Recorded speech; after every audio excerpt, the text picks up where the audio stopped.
le mythe n'a pas pour fonction de dépasser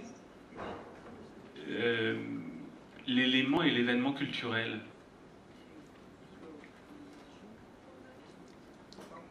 Moi, je crois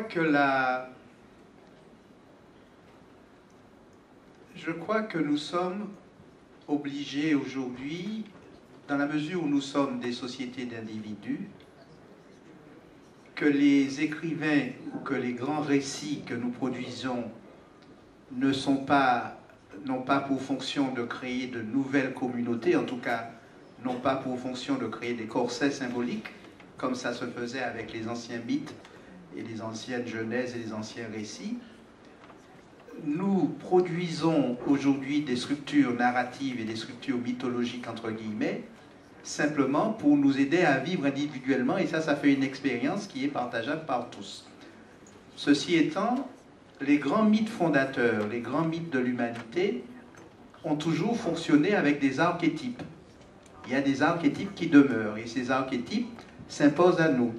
Par exemple, le succès, l'intérêt pour moi des romans de Robin Hood, c'est qu'il y a la structure initiatique. On a toujours un individu, et ça c'est très contemporain, parce que dans la mesure où la communauté ne fournit plus à l'individu son prêt à vivre, son prêt à penser, son prêt à sexualité, son prêt à tout ce qu'on veut, l'individu est obligé d'élaborer son circuit. Et il a besoin d'une nouvelle forme initiatique, mais une forme initiatique qui n'est pas donnée par la structure symbolique d'une communauté, qui est simplement donnée par une structure symbolique qu'il s'invente lui-même à partir de tous les débris ou tout ce qu'il perçoit des structures symboliques contemporaines. Vous voyez, c'est ça la grande difficulté. Donc nous sommes confrontés aux mêmes archétypes que traitaient les mythes, mais que les mythes traitaient collectivement, mais ces archétypes humains, ne serait-ce que la question de l'initiation de l'individu, nous devons les traiter individuellement. C'est ça la grande différence. Ce qui fait que ça ouvre un champ infini aux interprétations mythologiques et aux nouvelles narrations mythologiques et à tout le recours des contes et des légendes. À condition, bien sûr, que les nouveaux auteurs sortent du centrement occidental pour se rendre compte qu'il y a des structures mythologiques asiatiques, qu'il y a des structures mythologiques africaines qui n'existent pas encore dans les productions qui sont faites aujourd'hui, et ça, c'est une pauvreté. Mais ce qui est important, c'est que fondamentalement, nous avons dans le monde, et c'est peut-être une des raisons de l'affaiblissement du mythe, nous avons une augmentation du niveau de raison, de conscience et de volonté. Le déploiement de la raison et de la conscience a entraîné le désenchantement du monde et une déperdition des mythes. Et d'une certaine manière, nous sommes en train de réenchanter le monde, mais avec des mythologies qui seraient des mythologies laïques. Et les grandes poésies, les grands poètes, aujourd'hui, sont capables d'avoir la même énergie mythologique, c'est-à-dire le même effet mythologique, sans pour autant créer d'aliénation collective et sans pour autant créer de communautés closes. Vous voyez, c'est ça la difficulté. Donc, nous sommes dans une production de mythologie. La République, aujourd'hui, a besoin de mythologie, mais de mythologie laïque, pas de mythologie aliénante ou obscurantiste, etc. On a besoin de cette dimension-là. Et ça, c'est vrai que les grands raconteurs d'histoire sont, de ce point de vue-là, précieux. Mais n'oublions pas qu'il y a un questionnement de la littérature qui n'appartient pas à la structure narrative classique et qui n'appartient pas à la structure du récit classique. Et ce questionnement-là, il est important parce qu'il nous permettra, après la phase de reconstruction mythologique composite, il nous permettra de fonder une nouvelle conscience du monde que nous ne savons pas encore penser. Mais pour l'instant, disons que nous sommes dans la mobilisation de toutes les structures mythologiques disponibles et que chacun se compose sa petite structure mythologique et se débrouille avec les archétypes qui, eux, ne sont pas évacuables. C'est cette complexité-là dans laquelle nous sommes aujourd'hui et c'est ce qui rend précieux la littérature de science-fiction. Justement, Ian MacDonald, votre rôle est extrêmement important en tant qu'écrivain de science-fiction. Vous disiez tout à l'heure, si je vous ai bien compris et suivi, que vous guettiez les mythes qui allaient survivre au temps. Comment... Est-ce que vous ne pensez pas que de toute façon, les structures mythologiques vont demeurer? There is only one ultimate mythological structure, which is that we come from nothing, we are here for a while, we go back to nothing. Joseph Campbell's The Hero's Journey is just a slight dramatization of that. It's the essential core of what it is to be human, that we don't fear the nothing behind us, but we fear the nothing before us. And that's the core of all our mythology. All comes out of that tension between, we don't know, we came from nothing, but we know where we're going to. And it's what we do with that in between is the important bit. And that is the deep core behind all our myths, behind all our storytellings, behind the way we structure our tales with beginnings, middles, and endings, so that they're all structured like lives. They start somewhere, they develop, there are conflicts to overcome, and at the end they come to a nice, neat conclusion, if they're well-made stories. But they're all based around that essential human condition of born, live, die. Alors je pense qu'en fait il n'existe qu'une seule grande structure mythologique, c'est qu'on n'est rien, ensuite on est là un petit moment et après on n'est plus rien non plus. Et quelque part Campbell n'a fait que dramatiser un peu cette thématique. Ça c'est vraiment ce qui est au cœur de toutes les vies. On n'a pas peur de ce qu'il y avait avant puisqu'on ne sait pas ce que c'est, mais on a peur de l'inconnu qui nous attend après. Et c'est à la base de toute la mythologie orale qui puisse exister. Et c'est au cœur de tous les mythes, toutes les histoires et toutes les structures. Il y a un début, un milieu, une fin. Dans une histoire, c'est la même chose. Et avec un peu de chance, si l'histoire est bien écrite, la fin est une bonne conclusion bien propre. Mais tout revient à ça. On est, on vit, on meurt. And science fiction can then ask interesting questions of that structure. For example, what if you are a computer, artificial intelligence? And if you're faced with nothing to come, all you have to do is duplicate a copy of yourself somewhere else. What if we could do that to ourselves? How does that change the rules of the game? And how does that make all the things we assume about what it is to be human different? And that's kind of what interests me as a science fiction writer, is being able to kind of ask those big questions of the underlying structure of reality. You know, what if we could become more than one person? What if we could die and come back again in a reasonable way? And all these kind of change our mythologies. I'm interested. Donc en tant qu'écrivain de science-fiction, effectivement, je trouve ça intéressant de pouvoir poser des questions très intéressantes comme et si on était une intelligence artificielle sous forme d'ordinateur et qu'il suffisait de faire une copie de nous-mêmes et de se transporter ailleurs, ça change les règles du jeu, ça change toutes nos idées préconçues. Et moi je trouve ça vraiment très intéressant de se poser ces questions sur la structure de la réalité finalement. Ou alors, qu'est-ce qui se passerait si on pouvait se multiplier ou bien encore mourir et revenir à la vie de façon assez raisonnable. Et donc, voilà, cette évolution du mythe m'intéresse. Yeah, because I think what we have is, we still have myths at the bottom of our communities, but they aren't necessarily geographical communities. They aren't tied together by location. We can form communities based through the internet, by telecommunications, and by shared interests.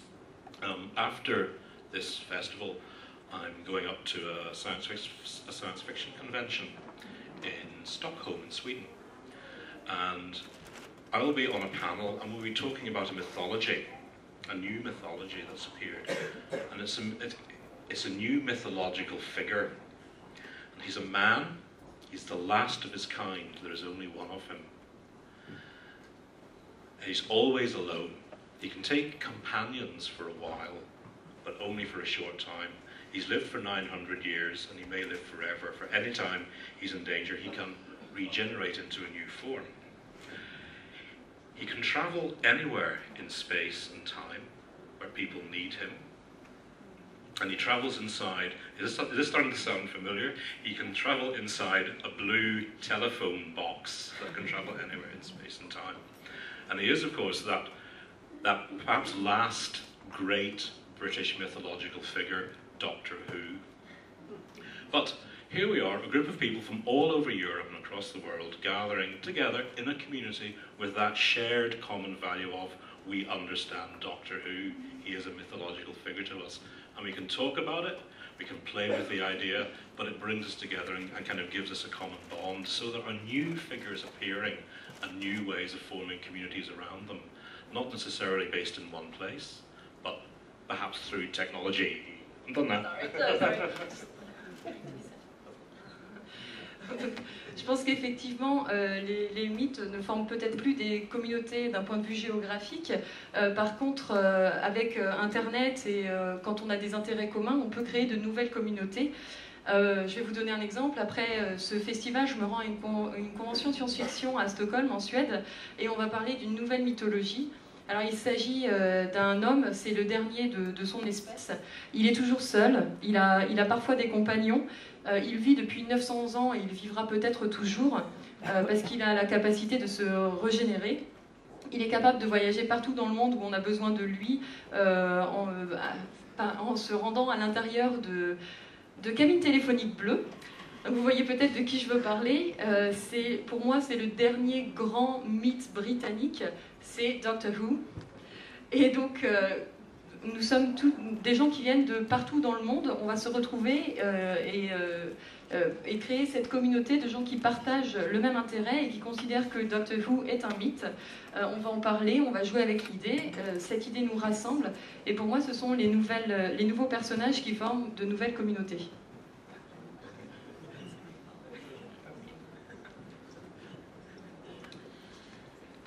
Ce que j'entends dans ce que vient de dire Ian MacDonald, c'est que en fait la structure de la vie, c'est on n'est rien, on est un peu quelque chose pendant un petit moment et on va mourir.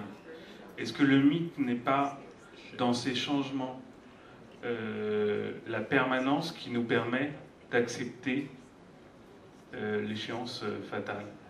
Hubert Haddad. Mais quand on lit un peu la Kabbale,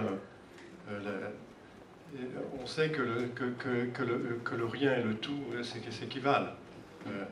Donc on n'a pas à s'inquiéter à être rien dans l'univers, puisque l'univers lui-même n'est rien, est né d'un atome infinitésimal. Donc la question ne se pose pas en tant qu'opportunité de présence et d'appartenance. Mais là, c'est vraiment deux mythes qui me viennent à l'esprit. La nouvelle Ève, avec les nanotechnologies. Vous savez, les nanotechnologies et la gelée grise, la matière grise, comme ça, qu'elle pourrait provoquer, et qui est une des paniques, comme ça, des scientifiques et des pseudo-scientifiques. Donc, qu'une machine intelligente de l'ordre d'un atome qui est envisageable, qui est envisagé, et puisse se reproduire à l'infini, qui puisse se reproduire à l'infini, et donc prendre le pouvoir. Prendre le pouvoir, alors on peut imaginer, là tout de suite on imagine un mythe, la nouvelle Ève. Elle se manifesterait dans une sorte de Lilith, de déesse absolue. Et ça fait partie des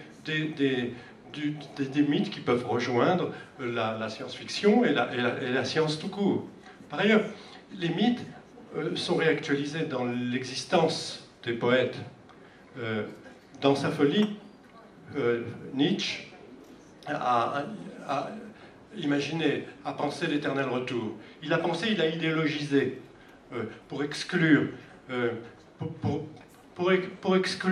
la dimension de la temporalité chrétienne. Un monde circulaire s'est retrouvé le monde des mythes païens. Mais surtout, il l'a vécu de manière fracassante, et il a voulu expliquer ça par le coup de dé.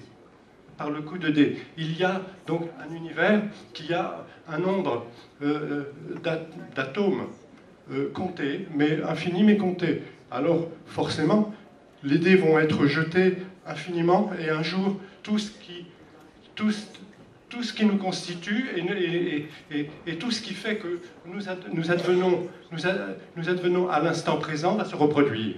Et comme sans conscience, il n'y a pas de temporalité, eh bien, infiniment, nous sommes dans l'espace de l'éternel retour. C'est-à-dire ce que nous vivons, nous allons le vivre éternellement. C'est ce que nous venons de dire, chacun de vous ici. Et ça, c'est dans cette théorie folle de Nietzsche.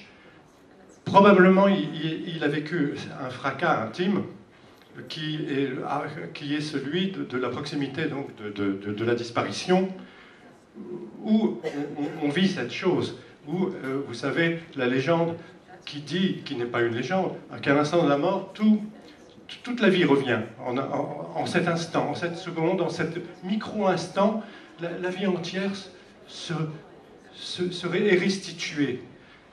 Si on prolonge l'idée du mythe de l'éternel retour, eh bien, on peut penser que cet instant restitué, c'est ce que nous vivons là. Nous sommes éternellement à l'instant de notre mort, et le monde se perpétue éternellement à cet instant, comme dans un beau roman de Casares, L'invention de Morel. Et nous coïncidons avec la naissance de l'univers. Nous sommes proprement